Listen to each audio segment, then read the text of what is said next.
अब जब राजा राज्याभिषेक की प्रक्रिया इस स्टेज पर पहुंचती है तो राजा के लिए अकेले तो काम करेगा नहीं, तो राजा अपने साथ सहयोग करने के लिए अब एक अगला स्टेज होता है रत्न हवि।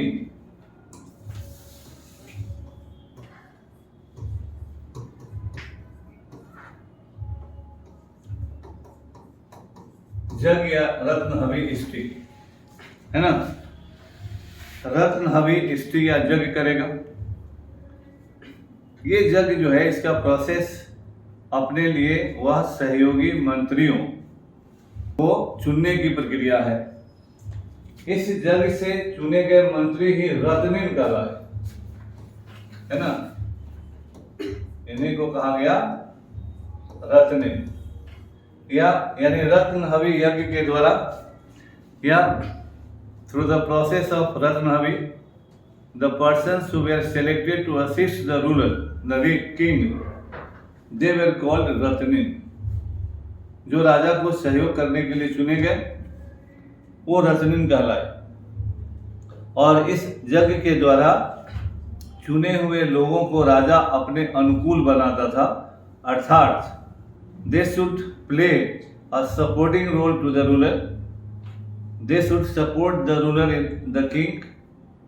तो अपने अनुसार वो राजा के अनुसार, राजा के मन के अनुसार वो मिले और उसके साथ वो अधिक मतलब काम करे।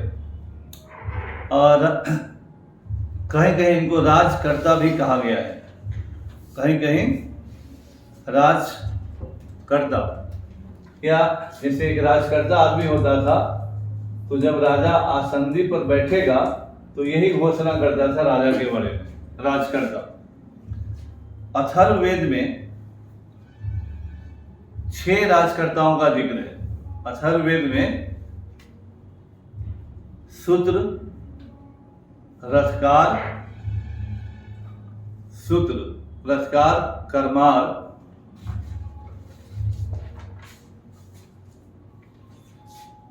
सूत्र, रथकार, कर्मार, ग्रामिणी, राजन और श्रीमंत,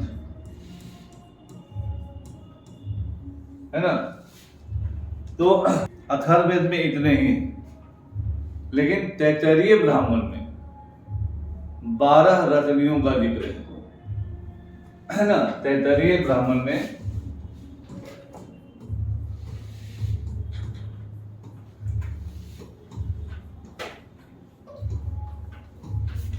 तैत्तरीय ब्राह्मण में 12 रत्नियों का जिक्र है।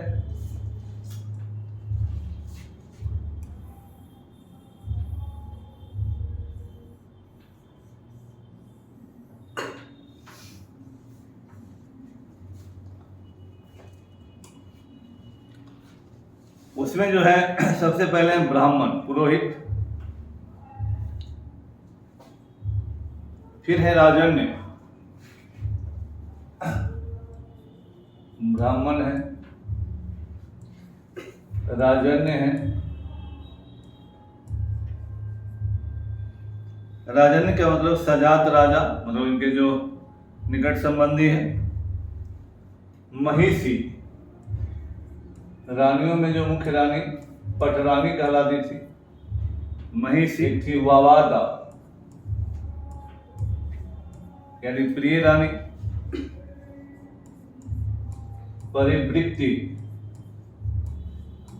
एक तरह की रानी भी थी। फिर था सुत,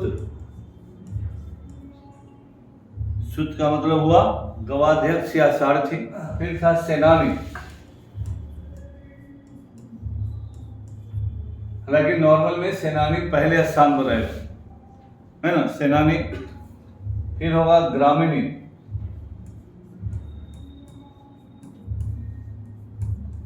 फिर हुआ छत्ता,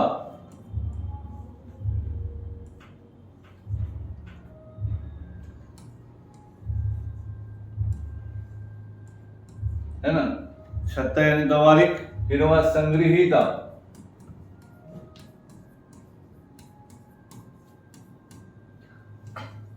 भागदूध संग्रहिता, भागदूध और अक्षावाप।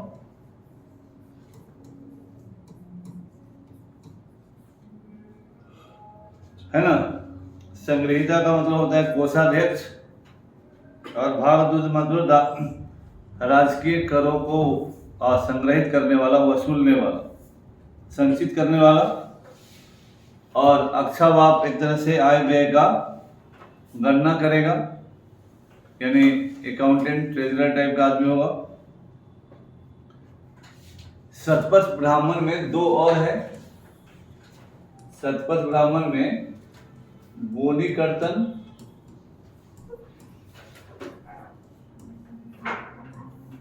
और पालकल।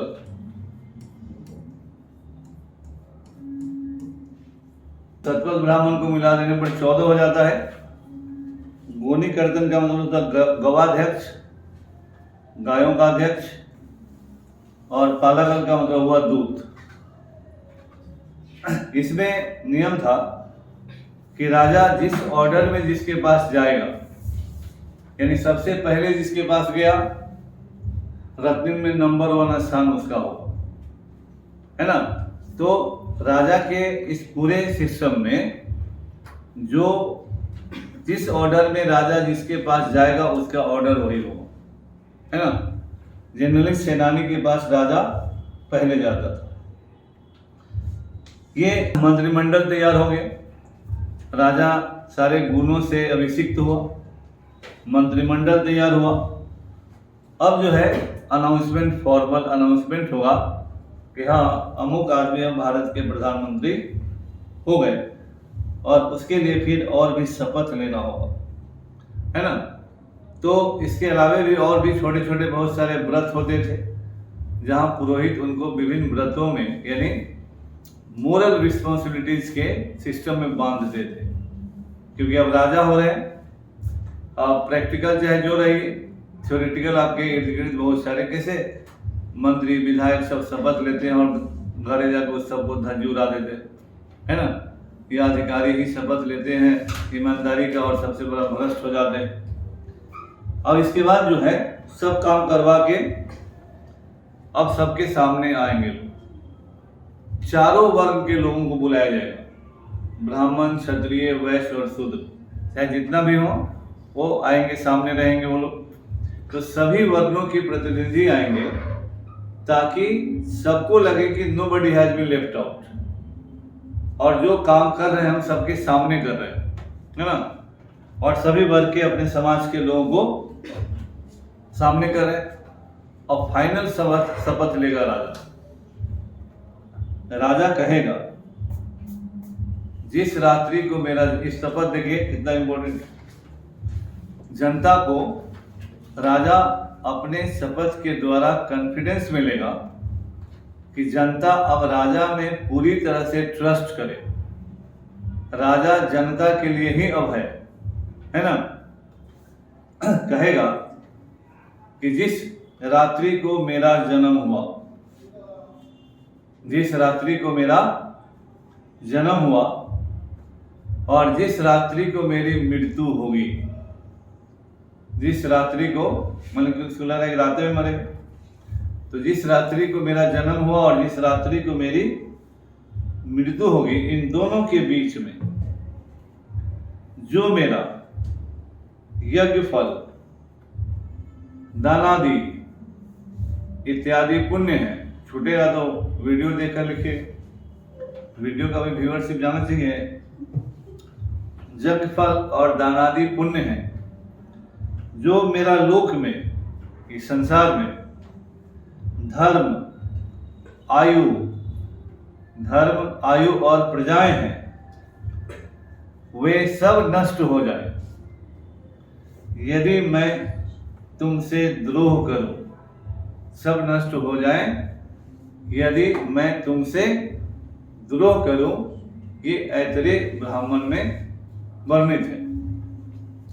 अब राजा कह रहा है कि जनता को इतना बड़ा आश्वासन दे रहा है कि एकदम गारंटेड रहो कि हम तुमसे द्रोह कैसे करेंगे। अगर कर दिए तब तो हम पूरे से पूरे अब बर्बादे हैं, कोई पुण्य कोई सब हमको नहीं मिलेगा। इस समय धीरे धीरे स्वर्ग नरक की कल्पना आ रही है। जब उपनिषद लिखे जाएंगे तो राजा जनता को पूर्ण कॉन्फिडेंस में ले रहा है, कह रहा है कि भाई हम तुम्हारे लिए ही समर्पित हैं, सब कुछ अच्छा करेंगे तुम्हारे लिए, घबराना मत। और तब पुरोहित घोषणा करते हैं कि आप 4 वर्ण के लोग यहाँ खड़ा हैं और चारों लोग सभी मिलकर आप इस राजा की रक्षा करेंगे। यानी जनता को भी कहा गया कि it is also the responsibility of the people of the 4 varnas to protect their king. तो आपका भी जिम्मेदारी दे दिया गया कि ऐसा ना हो कि राजा संकट में हो तो आप बाय दे देखिए।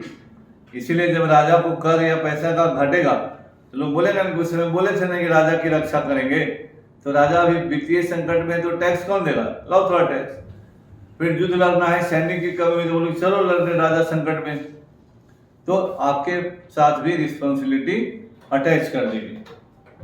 अब देखिए क्लाइमेक्स। अब चारों वर्ण के लोग खड़ा हैं, सारी घोषणाएं ब्राह्मण कर रहे हैं। अब कंक्लूड करेगा यज्ञ का प्रोसेस। तो पंडित जी कहते हैं, हे जनता, अमुक व्यक्ति तुम्हारा राजा है। जो भी राजा का नाम हो, राजा का नाम लिए कि यह व्यक्ति अब तुम्हारा राजा है। अब देखिए गेम चेंजर क्या बोले पंडित जी, हे प्रजा, अमुक व्यक्ति तुम्हारा राजा है, लेकिन हम ब्राह्मणों का राजा सोम है। देखिए, हम ब्राह्मणों का राजा सोम है, यानी सब कुछ चूंकि ओपन में हो रहा है, खुले में हो रहा है, कुछ छुप के नहीं हो रहा है। तो पुरोहित ब्राह्मण सबके सामने कह रहे हैं कि राजा हमारा राजा नहीं है, इस राजा का नियम हम पर लागू नहीं होगा, हम beyond the jurisdiction of the king है। और सार्वजनिक तौर पर कह रहे हैं, हम ब्राह्मणों का राजा तो सोम है, ये आपका राजा है, और हम ब्राह्मणों का राजा सोम है, यानी राजा के क्षेत्राधिकार से हम बाहर। अब सब कुछ हो रहा है, जनता भी सुन रही, राजा भी सुन रहा है, तो राजा क्या बोलेगा? हालांकि पहले ही से टैसिट अंडरस्टैंडिंग है कि हम दोनों एक दूसरे के पूरक हैं। अब पुरोहित फिर अगली घोषणा करेंगे कि हे राजा, तुम्हें यह राष्ट्र दिया जाता है। अब फाइनली दस्तखत कीजिए और प्रधानमंत्री की कुर्सी पर बैठिए। तुम्हें यह राष्ट्र दिया जाता है कृषि के लिए, जनता के क्षेम के लिए, क्षेम का मतलब होता है बेहतरी के लिए, और सर्वविध पोषण और उन्नति के लिए। यानी कि बीइंग द किंग, आप इस बेहतर कृषि करवाइएगा, जनता का कल्याण करवाइएगा, सभी का सभी तरीके से पोषण करवाइएगा और उन्नति करवाइएगा। अब चूंकि पुरोहित ने देखा कि हम तो सबसे बाहर हो गए, तो ऐसा नहीं कि राजा का वो गड़बड़ा जाए, तो राजा को भी कुछ प्रिविलेज दे दिया जाए। तो अध्वर्यु ब्राह्मण पुरोहित होते थे, जो 4 पुरोहित आपको बताए थे। अध्वर्यु और उसके सहयोगी जो है ब्राह्मण एक डंडा लाएंगे, दंड लाए, और उस डंडे से राजा के पीठ पर इसे सटा दिया। तो ब्राह्मण ने एक डंडा मारा, तो यहां से राजा हो गया और दंडे। देखिए, तो अपने वो हो गए beyond the jurisdiction of the ruler, और राजा को बना दिए बियॉन्ड पनिशमेंट। तो जो प्रिविलेज राष्ट्रपति प्रधानमंत्री को मिलता है, बहुत सारे मामले में तो ये प्रिविलेज राजा को यहीं से अदंडेय, क्योंकि जब पुरोहित ने ही मार दिया तो अब कौन राजा को छुएगा, तो यहां से राजा हो जाता है beyond punishment, what ever he does he can not be punished. तो ये रेसिप्रोकल था ब्राह्मण और राजा के बीच, दोनों एक दूसरे के पूरक थे, है ना, एक दूसरे के एग्जिस्टेंस को समर्थन करने वाले लोग थे कि किस तरह से एक का हित में दूसरा, दूसरे के हित में पहला सहयोग करे। तो जो नॉन प्रोडक्टिव क्लास होता है उसका हर जगह संसार में, वह फ्रांस हो, जर्मनी हो, एनीवेयर इन द वर्ल्ड, ये क्लोज कोऑपरेशन उनका चलता है। तो इस तरह से उत्तर वैदिक काल में राज्याभिषेक की प्रक्रिया, राजा को, राजकुमार को राजा बनाने की प्रक्रिया जनता के सहमति की तरफ है, आर्बिट्रेरी तरीके से कोई काम करने का नहीं है ना। इसलिए इसमें ज्यादा निरंकुशता नहीं है, क्योंकि उत्तर वैदिक काल में the process is starting to build up, की शुरुआत होने हैं, आगे बढ़ना है। तो इसीलिए इस पीरियड में इसी तरह की बात होती है।